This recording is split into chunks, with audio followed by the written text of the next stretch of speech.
Alam mo, darating talaga yung panahon na parang ang buhay mo ay nasa gitna ng bagyo. Pwedeng relationship storm, financial storm, o health storm. At ang pinakamasaklap, minsan sabay-sabay, o kaya naman katatapos lang ng isa, meron na namang parating. Yung feeling na parang walang katapusang unos. Kaya sa gabing ito, pag-uusapan natin ang 5 bagay na gusto ng Diyos na gawin mo sa gitna ng bagyo. Una, magpakatatag ka kasi kasama mo si Jesus. Sa gitna ng bagyo, madaling masindak, madaling maparalisa ng takot.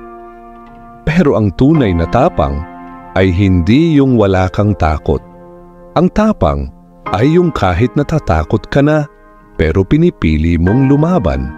Ginagawa mo pa rin ang tama kahit may kaba, kahit may duda, kahit may lungkot.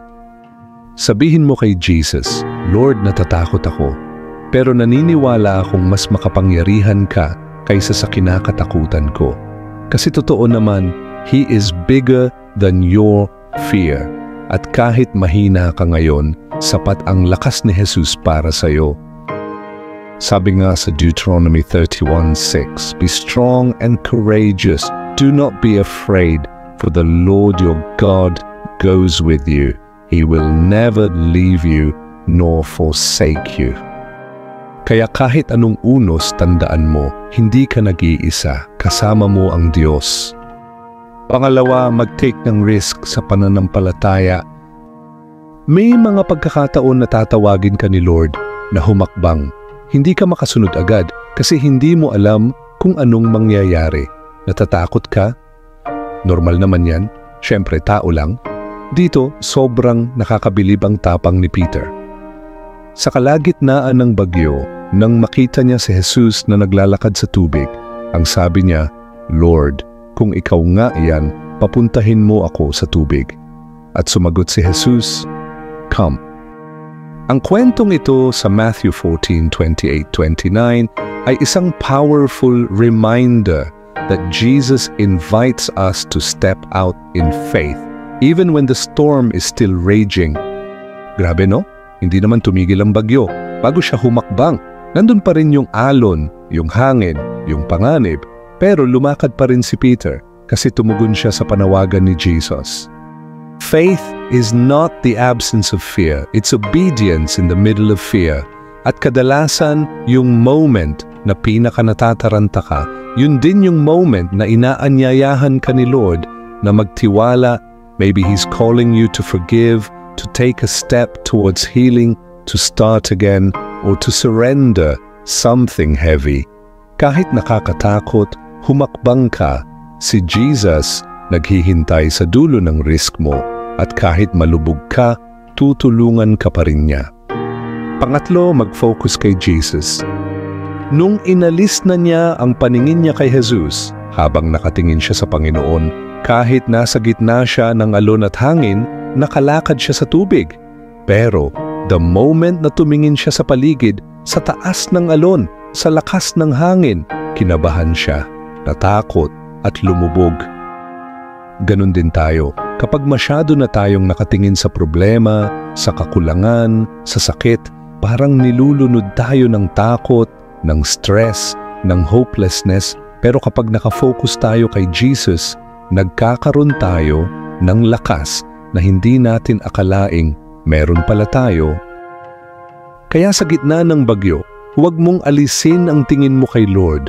Huwag mong hayaan na ang ingay ng paligid ang magdikta ng takbo ng puso mo. Focus on His promises. Focus on His presence. Doon ka kakapit. Doon ka tatatag. Pang-apat, ibalik agad ang tiwala mo. Nung nagsimulang lumubog si Peter, hindi siya pinagalitan agad ni Jesus. Siya ay sinagip agad. Sabi sa Matthew 14:31, Immediately Jesus reached out His hand and caught him.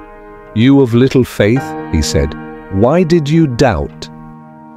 Hindi hinintay ni Jesus na lumubog si Peter ng tuluyan. Hindi rin siya naghintay ng perfect faith bago tumulong. Agad siyang umabot. At ganun din ang Diyos sa atin. May mga panahon na nanghihina ang pananalig natin.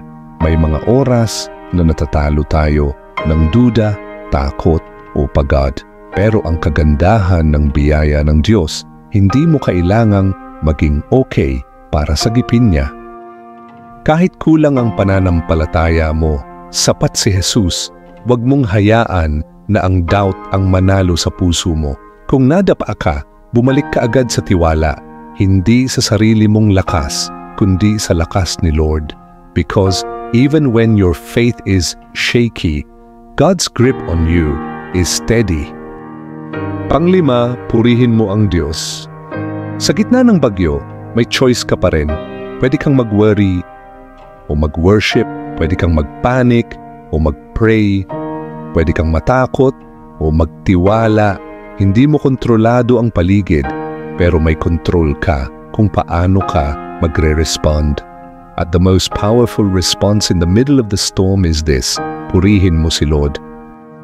Sabi sa Matthew 14:32-33, when Jesus and Peter climbed into the boat, the wind died down.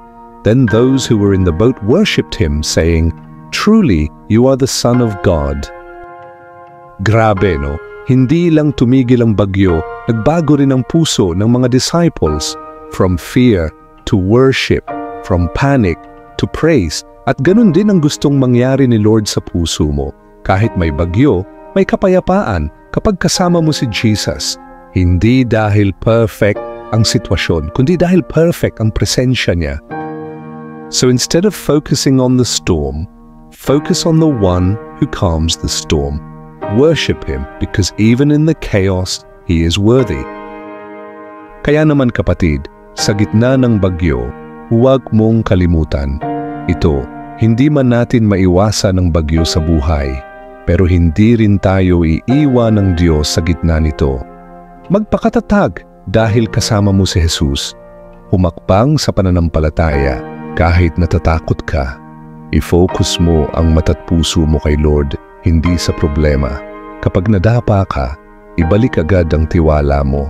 At higit sa lahat, purihin mo siya kahit sa gitna ng bagyo. Dahil ang tunay na seguridad, hindi galing sa tahimik na paligid, kundi sa presensya ni Jesus. Kaya kahit anong bagyo, ang hinaharap mo ngayon, manalig ka, hindi ka lulubog. Dahil ang bangkang kasama si Jesus, hindi lumulubog.